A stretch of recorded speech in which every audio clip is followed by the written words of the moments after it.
Awesome. Well, it's good to catch up with you again. And, I also really wanted to have this conversation that we're going to have today around creation, around business, around, spirituality, but really, we could say science when we're talking about physics and vibration and things that are very, very... I wanted to have that conversation with you because, we'll get into like what you do, and you obviously have a much greater experience in your field, which covers a lot of these areas. So I think for anyone who will digest pieces of this conversation, it's going to be really valuable. And also for me, I love catching up with you.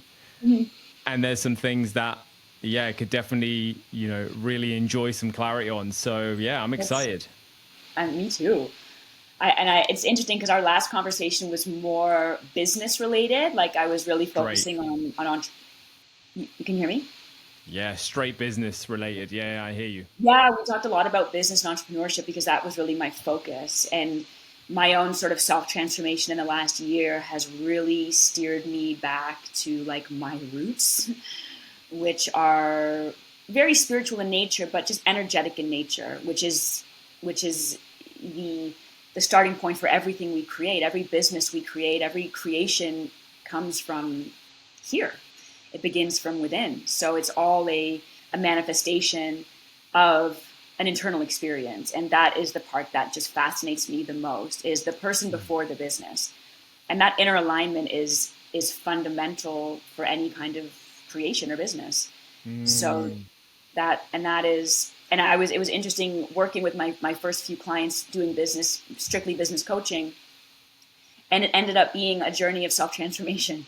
It was all internal, Huge. So people don't really know, they like the idea of launching a business and scaling their business, but launching and scaling a business has everything to do with what's going on in here, your belief system, your mindset, your energetics, your practices, like your self-concept, your self-identity, your self-image. All of that is fundamental for launching and scaling a business. And so it's interesting. And what I've noticed now doing this and really focusing on this is, I am guiding people towards, there's a lot of fear and apprehension around what I'm guiding people towards. Right. And I just noticed it's much easier to sell a business coaching program than a self-transformation journey. Right. Because I'm basically have to confront some things, right?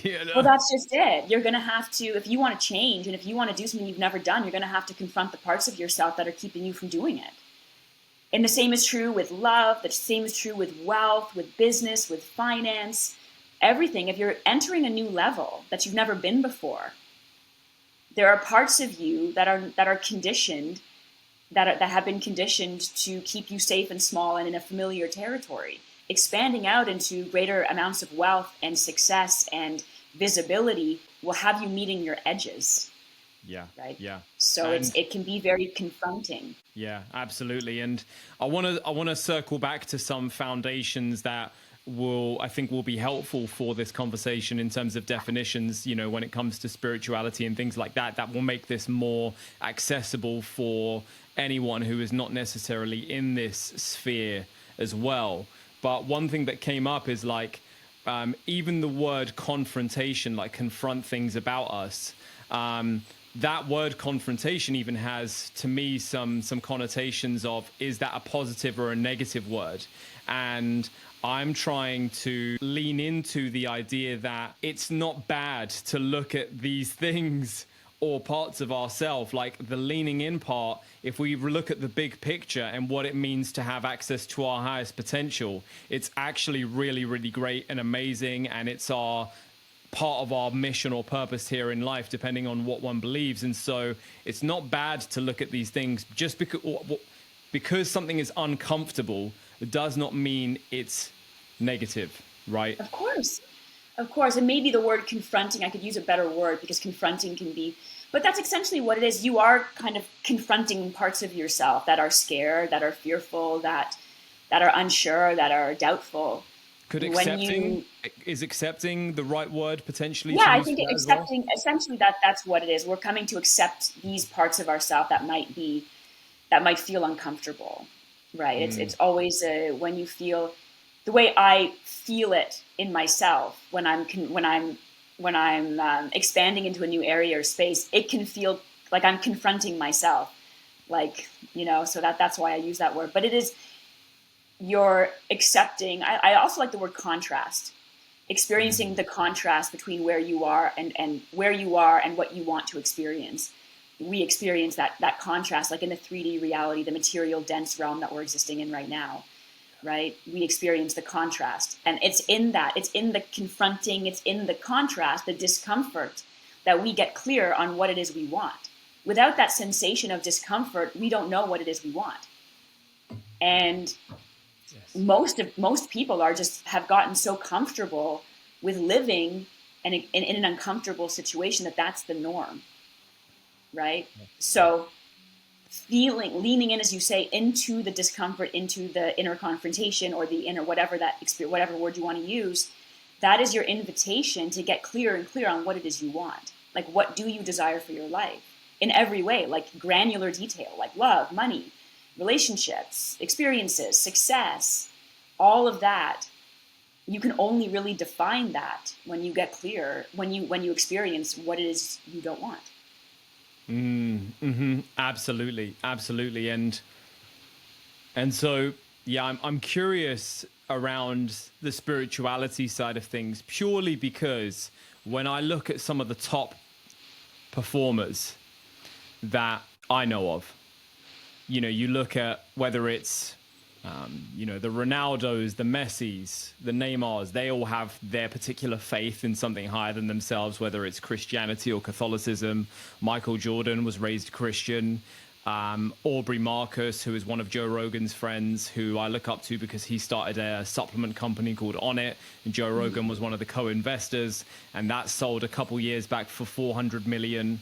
Alex Hormozy, who's a business mogul worth hundreds of millions, spent the first 5 years of his kind of adulthood after college really trying to convince himself to buy into a faith, like to convince himself to figure out his faith and why he's here and his purpose.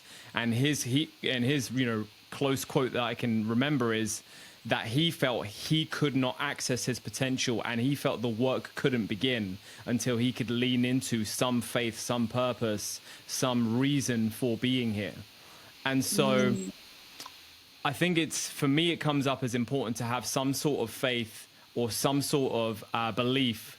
Even like Jim Carrey, right? Jim Carrey is a huge one in spirituality. Like, he would go up to the richest neighborhood in LA, stand there with arms open and receive the universe and imagine, a lot of people have heard of the story. He wrote the $10 million check, and achieved that. So I guess before we go into what it is, for anyone who's kind of in between, like, what's my faith? What do I believe in? What's going to help me reach my mission and my goal? Before we go into what it is, I want to look at why. Why do you think, why do you think having a faith or a belief in something greater than ourselves is important if you do believe that? It's an interesting question, and it's multifaceted. For me, I grew up in a secular home.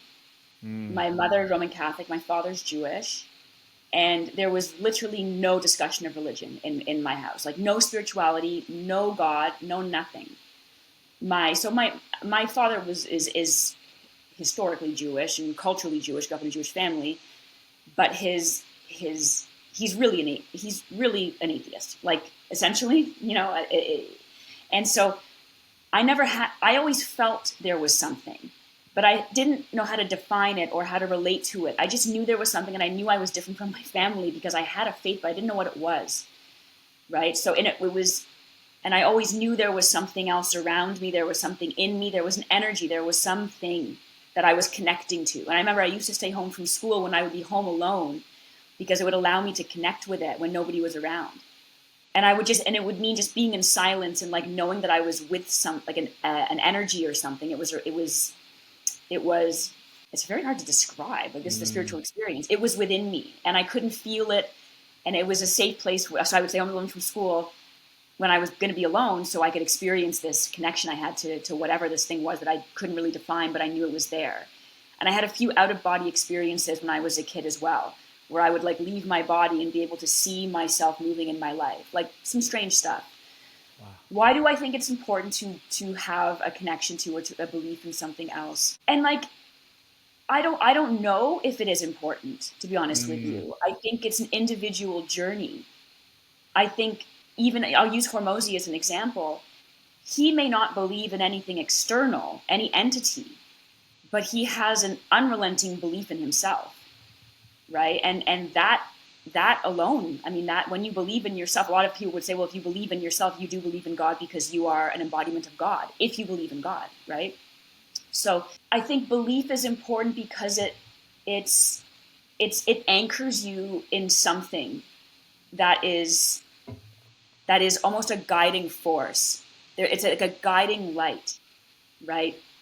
And so the reason I mentioned my childhood was because it wasn't until I started doing yoga that I was like, oh, there is something here that I'm connecting to. And that was what really solidified my belief in God, in an energy. And in the way that I perceive God is not like a heavenly father in the sky with a beard and gray hair.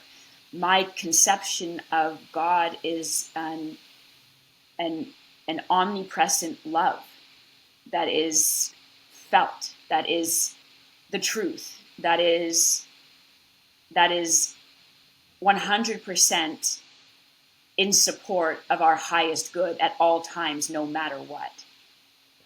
And so when things can get, and I'm a risk taker, I've always been a risk taker in my life. So when I'm about to dive into like a big risk that other people would be like, are you fucking crazy? I would be like, I'm going to be okay. I'm going to land on my feet. I know I am. Why? Because I believe I am guided and supported by something that is much greater than me. And I believe that I have a mission on this planet that is channeling through me. And I have to align with that. And it's that faith that I've had in something that has enabled me to take big risks in my life, to travel around the world, to be able to do bold things and to just trust that I'm going to be okay. And I have been okay, touch wood. Like, I just have. And if I didn't have that, would I have done the things that I have done? And if people don't have something to believe in or believe that they are protected and they are guided and they are supported, does it stop them from taking risks in their life because they're like, well, I don't have what it takes to do this. But when you believe in something greater than you, it gives you that added push, that oomph to like take the leap, because you're not just relying on your own self, you're relying on a universal cosmic force that is almighty and that is supreme and that is wanting your full expression of your soul while you're on this planet. And that's what I mean, now I'm almost 40 and crazy. And I'm like, oh yeah, there's something here. Like, there's something here that has been guiding me, because I seem to always land, and it's not me. Like, there are things that are out of my control sometimes, completely out of my control.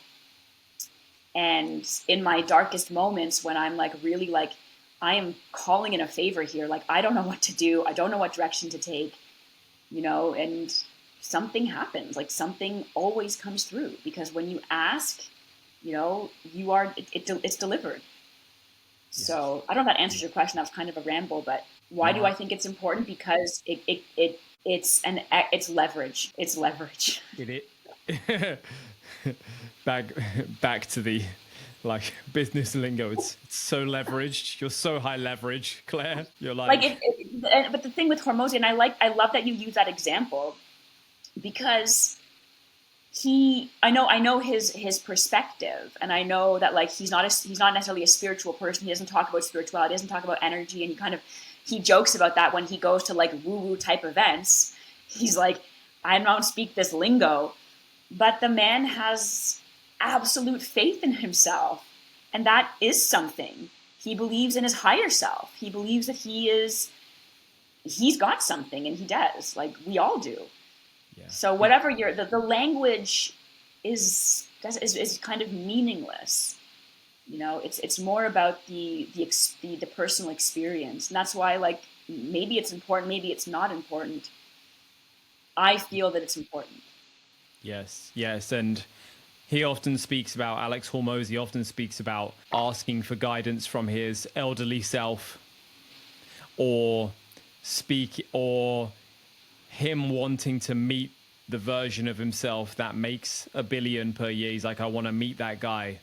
Yes. And so these are concepts that are, you may be able to articulate it better than me, but it's coming up as concepts that are transcending time into the future, yes. that are bridging into the future. I'm sure there's probably some intersections here with some quantum physics type stuff of, like, what is your future self? And you don't know who they are, but you're accessing some sort of portal to what you believe their wisdom is. So there's some interesting things going on there. Completely. And that's actually an exercise I work with my clients, is creating an avatar of their future self and attributing the characteristics and the ways of being, the ways of living, the wealth, the success, all the things that they want to experience, and attributing it to this avatar they create, and then aligning with this avatar. And in moments of confusion or, decision making, it's what would they do? Like there's like this a thing with like WWJD, like what would Jesus do? Like, those WWJD bracelets. And so it's like WW, like what would my highest self do? Like WW Claire Garber 2.0, what would she do? And then making your decisions from that person, because that is in essence, you're unifying with the quantum field. That is collapsing time and space, right? Yes. When you become the energy and embody the energy of your future self. There is some metaphysical stuff there. There is some quantum stuff there. If you can truly do that and truly embody that energy, and it's like, it will happen. Like when you embody that person you're becoming, you transcend time and space. You're like leaving this. That's like you're leaving this. When I say this, I mean like this 3D material realm, and you're literally collapsing time and space and becoming that person. And the more you do that, the longer you spend in that space, the more you become that person. The thing with it is like a mindset hack. Right? It's like a mindset practice, is thinking, feeling, acting, believing, moving from that version of you. So yeah, let's say you're truly able to do that, like as close to 100% of a match to that future ideal version of you as possible. So it seems to me is that version of you that has the homes, has the things that you want, has the relationships, has the, whatever the things that get someone excited are. And then if you get clear on the details as to how that person thinks, how that person feels when they spend some money at the store, how that person feels when they consume food, when they, walk around and look at the people around them, or look at irritating situations and or triggering situations, and be different with those. So if you are embodying the various aspects of that person's personality, then I'm hearing that you then get access to speeding up your personal reality as a result of embodying that personality. Because if that's what that person is going to do anyway, if you're doing that now, then the things that person has, well, you'll have sooner as a result of doing that now rather than in the future. Exactly. Because what keeps us stuck? What keeps us staying the same? We're just repeating habits and patterns, which essentially is an energy. We're repeating a vibrational pattern. And so the longer we continue that vibrational pattern, we stay existing in that vibrational reality, because everything is vibrating. And so when I'm starting to decide and make decisions from me, who's, making $20,000 a month, I'm not making the same decisions. I'm investing differently. I'm thinking differently. I'm making choices. I'm not second guessing, am I going to buy this or not? I'm buying it because I'm making 20 G's a month. So that's it. When you start to embody that energy, the path unfolds, right? Because it's really about an ascending frequencies, right? Yeah. So when you start, as at everything you said, when you start embodying that and making decisions from that person and moving, you're shifting your vibration. Because what keeps us stuck, like I just said, is continuing a vibrational pattern. If you want to change your reality, you have to create new vibrational patterns. You have to think, feel, and act differently. Essentially, it's feeling. Feeling is the essence, because feeling is vibration, feeling is energy. But it begins with thinking differently, occupying different thoughts, which create different feelings, which create different behaviors. So if we were to play the game of trying to understand, then if it's about feeling and about vibration, why is it sometimes that some of the kindest, sweetest people who won't hurt a fly are actually struggling maybe the most financially and are like the most poor, and you have quote unquote selfish or evil people who are multi-billionaires and are on the super yachts? Like, this is an amazing question. Because the universe is a mirror. There's something called the mirror principle, where the universe is a mirror. So the universe doesn't care if you're good or bad. The universe only cares about the image you're projecting out into the universe. So you can be sweet and you can be a good-hearted, kind person, but have a low self-image and believe and be vibrating in a state of lack. And the universe is only mirroring back that to you, right? So you can be a nasty billionaire, but still be projecting images of wealth and be vibrating in abundance, and the universe is mirroring that back. The universe doesn't penalize you for being bad and reward you for being good. The universe is neutral. It's only mirroring back who and what you are, the essence of your being. That's what the universe is mirroring back. So if you're a really good person, but your self-concept is of someone who is, in lack or scarce, that's what you get. Right? So if you have, quote unquote, the most widely accepted version of morality that people use to judge good or bad, and you have someone who is seen as, a bad person or selfish or whatever it is, but they're a billionaire, and the sweet lady who, is so nice to everyone and all her neighbors love her, but is riddled with guilt and shame. It's like, if someone's riddled with guilt and shame, then they're technically in a state of addiction or conviction to that guilt or shame. Right. Whereas the billionaire has a conviction and addiction to their beliefs, which are serving them in what they're creating. Is that is there some accuracy in that? Exactly. Now that person who is, sweet and kind, like they're vibrating high in certain areas, and life will mirror that back to them. But if they are riddled with guilt and shame, and they're people pleasing, and they're doing everything to sort of compensate for this feeling of lack that they experience, they're just going to get that. They're going to have that experience mirrored back to them. Yeah. So the universe doesn't discriminate. Well, that person's good. Like, look at Andrew Tate. Like, he's not the best, but he's got a huge following. He's, got lots and lots of money. He does all kinds of shitty things, but he's doing well in a lot of respects, right? So Same with Donald Trump. Not the best, in my opinion. But, so again, like life will always mirror to you and give you the essence of what you are. Yeah. And so just to really drive that point home, if we take what I deem is one of the most extreme examples of how I judge as a negative example of this would be Hitler, which is controversial, but he was able to create, a historical, multi-generational, like would never be forgotten. He was able to manifest, because the universe doesn't judge. So I'm trying to remove the judgment here and just look at, was Hitler successful in his eyes? Probably most of the way there. Was he able to create things?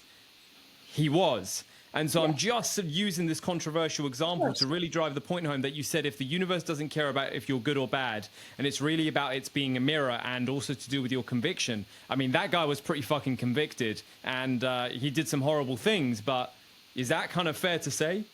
Yeah, like he manifested his desire. His desire was to annihilate Jews. That's what he got pretty far along on his desire to manifest that. And that is a good example of how the universe is not discriminating. There's no judgment. It's if he's projecting this out and he's vibrating that and he's radiating this and he's able to communicate this effectively to all of these people and create this propaganda to enlist all of these people, to ally all of these people, he was successful in his ambition, which was to create this atrocity that he created. Yeah. Now it caught up with him because he ended up annihilating himself, but that's exactly how it works. So it's not about, well, I'm a good person, so I should get good things. Because you can think you're a good person, but you're feeling, like you said, shame, guilt, fear, worthlessness, all that stuff, and that the universe connects with that energy. Because everything, like I still got my man here, my Einstein, because everything is energy. And so whatever you're radiating is what you're experiencing. Whatever you're radiating, whatever you're emanating is what you're experiencing. And in essence, manifestation is the alignment of desire, intention, and self.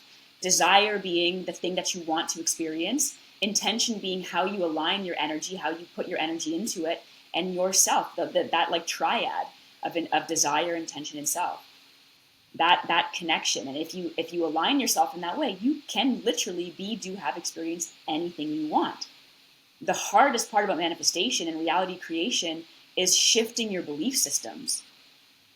Because if you have an underlying belief of worthlessness, it's shifting that belief. I'm worthy of what I want. That's why manifestation is healing. It's self-healing. You're coming back into wholeness with yourself and recognizing and embodying the fact that you are an abundant being by virtue of your existence. We've just been so conditioned and programmed into believing we're not good enough, we don't know how, we're not capable, blah, blah, blah, blah. Like the stories are endless, right? That's a good So it's like a deprogramming to reprogram what it is you want. You can look at it like a simulation. It's true. I've actually caught myself recently as I've been doing more of this work of, when I have conversations with family members, and recently, obviously, like I said, I've been doing more of this work, that like when I hear someone say about how things should be or how something is the way it is because like that's just the way it is or how things should be, I've really caught myself being like, oh, is that really true though? Like examining things that people say is universals, but they're actually just their personal belief. Exactly. And I think it's really cool to be able to detach from that.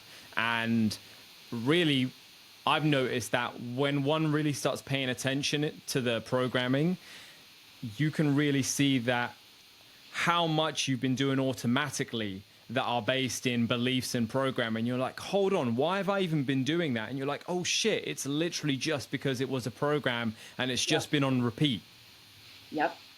Yeah, that's exactly it. That is exactly what this is, the process of deprogramming and identifying like who you really are.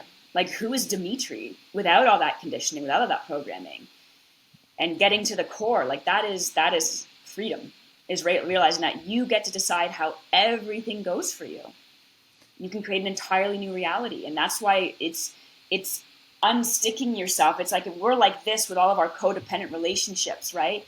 And finding freedom is doing this and realizing like, I'm me, you do you, I'm doing me. And it's not selfish. It's the most important form of call it selfish. If everybody would take the time to really do this, we would unstick ourselves from this global clusterfuck of like confusion and distortion. And if we could all align ourselves with the paths that are authentic to us, we would be living in a much better, more equanimous world. There's so much distortion that it's hard to do that. I'm curious, like, based on what you said around the unsticking and you do you and I do me and we find our own way type of thing, and we choose our own beliefs, I guess.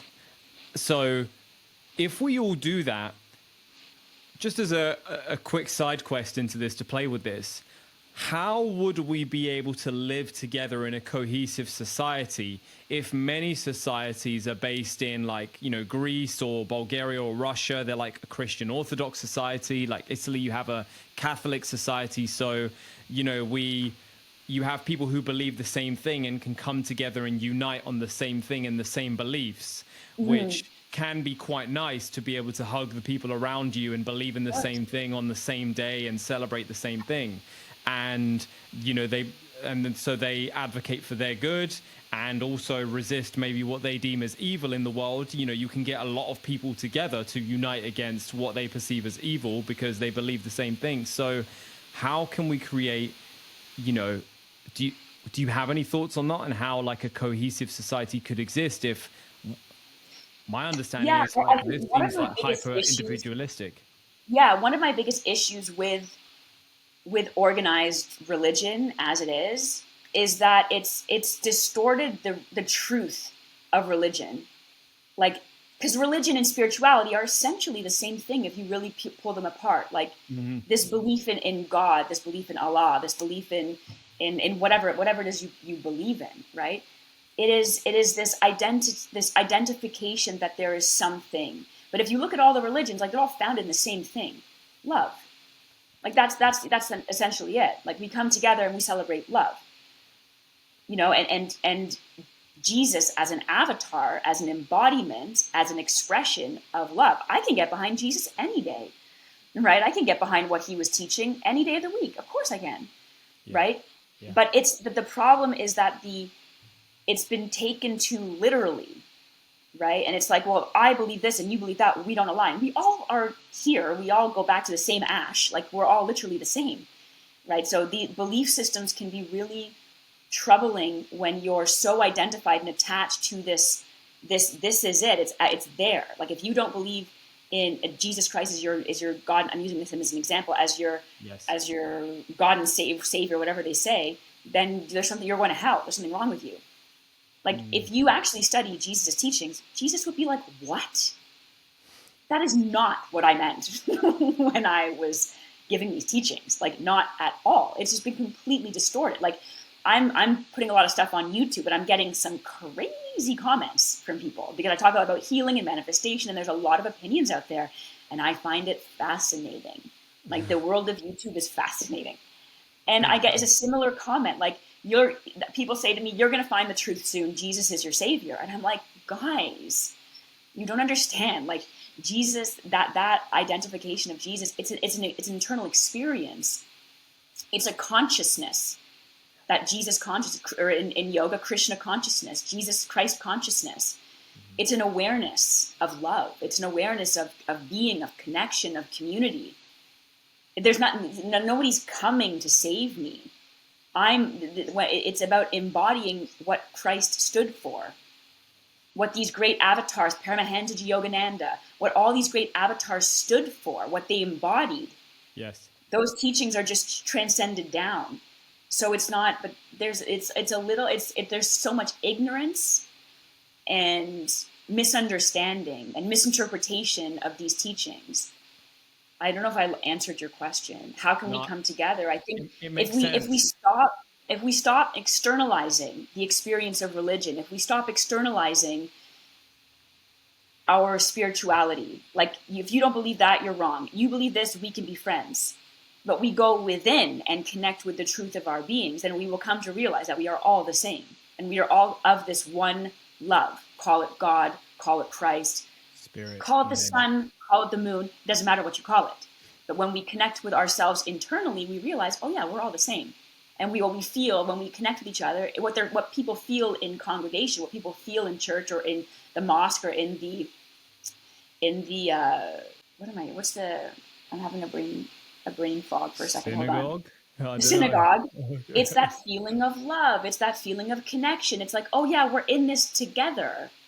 We're not alone in this life. Yeah. That's really what it is. And that's really the purpose of religion. Yeah. Is to remind you that you're not alone on this journey of life. Yeah. And you're connected to something.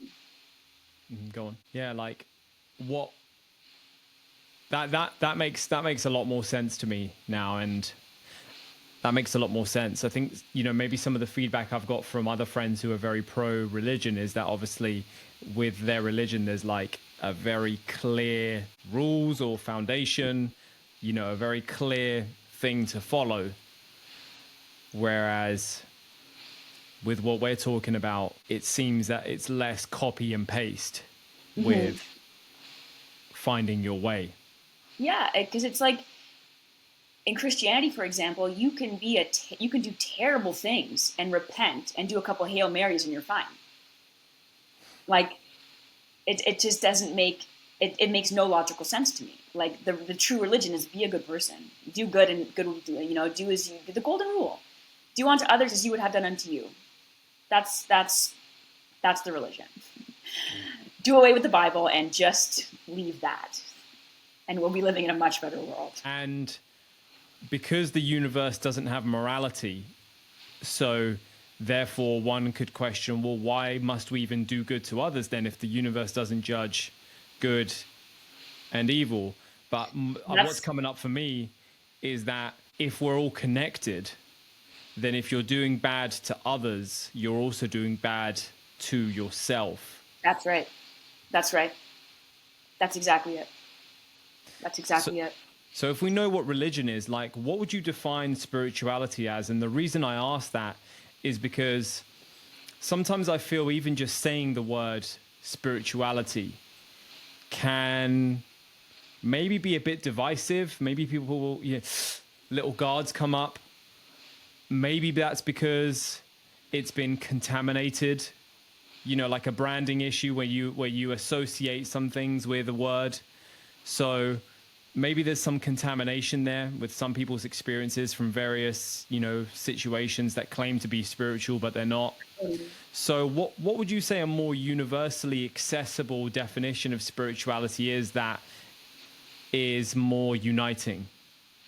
I would say it is a connection to that universal consciousness of love and oneness. And the awareness, experience, and embodiment of that love that is really the glue that holds this entire thing together. And how you get there is entirely up to you. What that is for you is entirely up to you. It's a personal journey of that experience.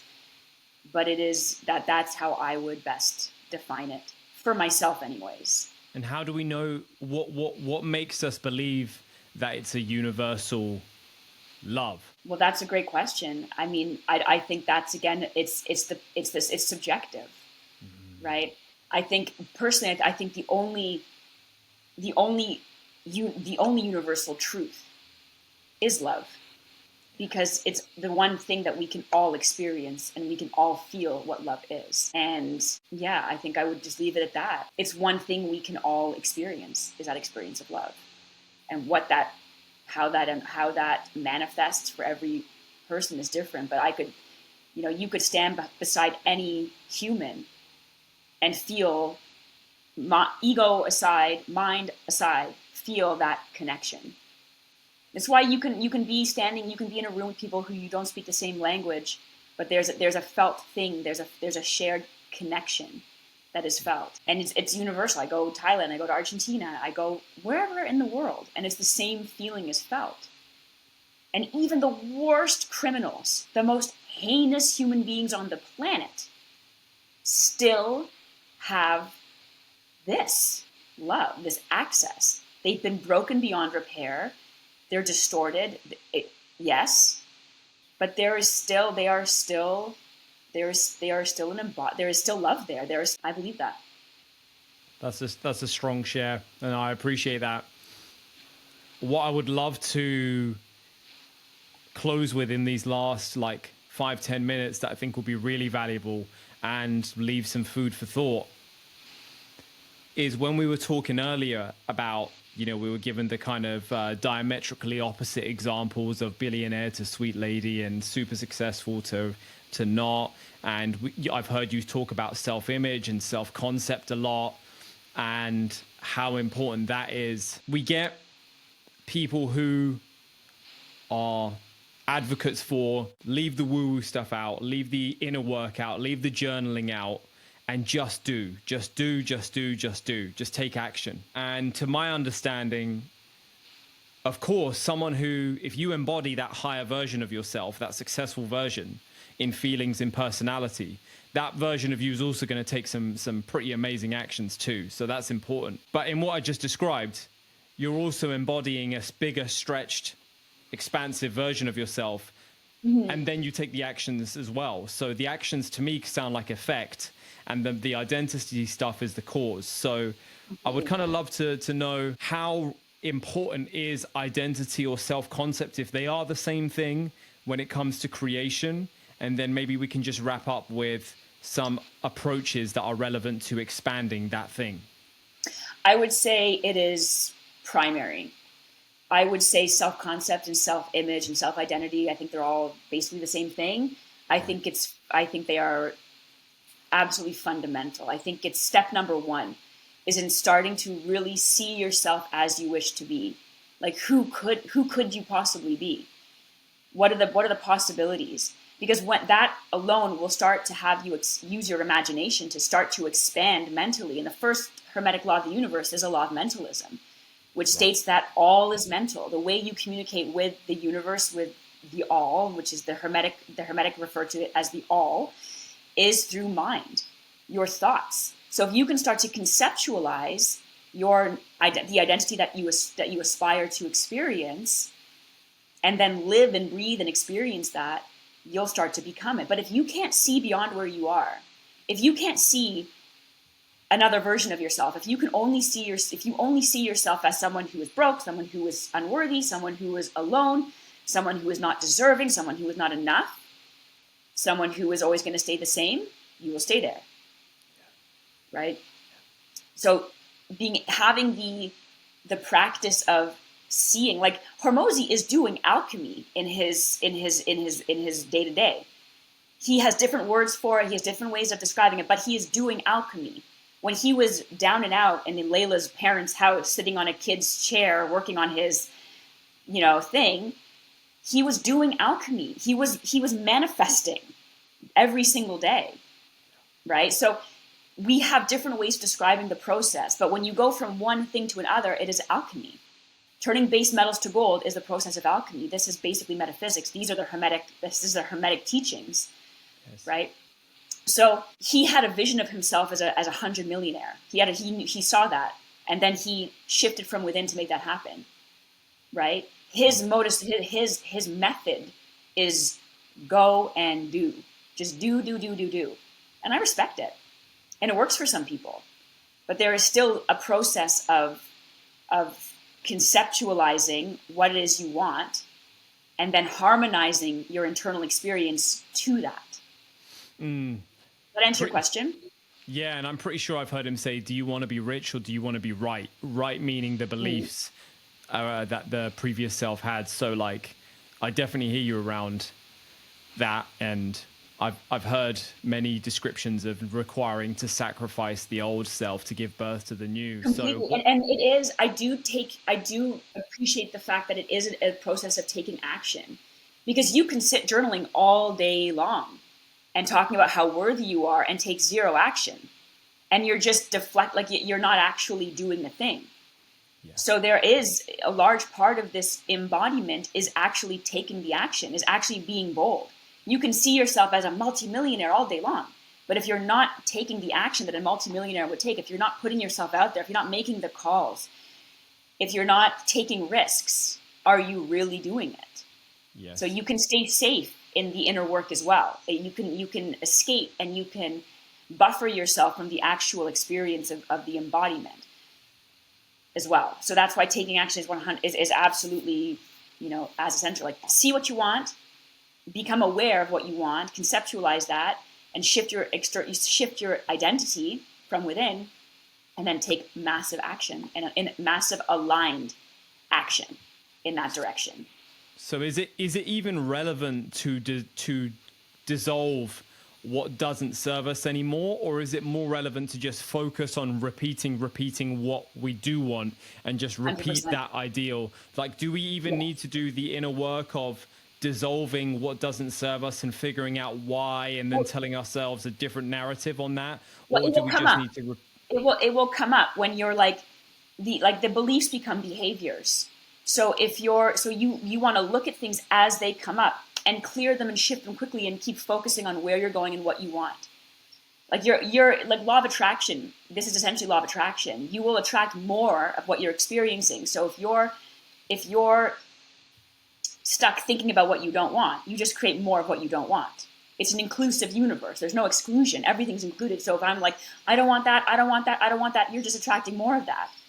That's why you have to focus singularly on what it is you want. But as the beliefs come up, like if you're procrastinating for 6 weeks and not doing anything, there's some kind of a belief there that needs to be shifted. So you need to look at the belief because it's showing up in a behavior and it's preventing you from getting where you want to be. So you only look at the belief to shift it. And that can take time. Like if people are really ingrained in their beliefs, it's going to be a consistent process of, being present in the moment. And it's almost like you're standing at a crossroads. This is the old path, the well-trodden path of failure, self-defeat, self-criticism. And then here's the path of the path that hasn't been paved yet of worth, wealth, success. So you're basically, it's a new neural pathway, essentially, right? The old neural pathway is well-trodden. We've been tobogganing down that slope for eons. We know how that story of unworthiness goes. This path of self-worth, of power, of success, of exorbitant wealth and experiences, we've never been there before. But we have to focus on that in order to go there. So you're just choosing in every moment. Are you going back or are you going forward? And then if there's a belief here that's stopping you, just look at the belief. That's why affirmations work. EFT tapping, emotional freedom technique works. Visualization is key. Doing yoga is, for me, the ticket. Meditation. And then just like, we don't want to stay there. We don't need to stay in the shit. Like I was talking to my mindset group yesterday and I said, think about it like this. It's like you step on a big pile of dog shit at the park. You're not going to stand on the dog shit for long. It's going to be soaking into your shoe. It stinks like hell. You're going to get off the dog shit, clean your shoe, and keep walking, right? Like if something comes up in your life, you don't want to sit in there for 6 months. I've done that. It's no fun. It's pointless. You have to know what you want. You have to know where you're going. You have to have a plan. You have to know you're worthy. You have to know you're capable.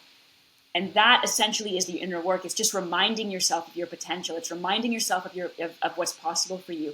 It's reminding yourself that you're worthy. And then you keep going, you keep going, you keep going. Yeah. And I guess as you gather more external evidence of the external world to support that, then you'll strengthen that stuff, which is amazing. Exactly. Sign off with any one or two highest pound for pound, the things that come up. Yeah. Okay. The most effective technique I have come across is emotional freedom, is EFT tapping, emotional freedom technique. Interesting. This is essentially, there's about eight to 10 points, meridians on the body where you can tap. So it incorporates acupressure. So you're tapping with affirmation. So you're doing subconscious reprogramming while you're releasing energy that's stuck in your energetic system. So that would be one of the most effective. So if you're stuck in a moment where you're feeling unworthy, you're stressed, you're feeling scared, so you don't have enough money to pay your bills, and you're trying to embody wealth, but you're like, but I don't have enough fucking money to buy my food tonight. How am I embodying wealth? Right? This is an excellent technique to do in that moment to reaffirm yourself and to clear that fear right away, to clear that emotional charge that will keep you repeating that pattern of scarcity and lack. The other thing I would say, journaling, writing, any form of writing is clearing energy and it's clarifying your vision. It's clarifying your internal connection to yourself. And meditation. Those three would be like EFT tapping if you're really in a bind, and even just as a continuous practice. It's because you're doing that affirming, the subconscious reprogramming while you're tapping and clearing energy. It's very effective. The journaling, writing, clearing, moving energy, and then meditating, like really focusing your mind and clearing your mind. Those three together are very, very powerful. Claire, always a pleasure. That was awesome. I hope it was valuable.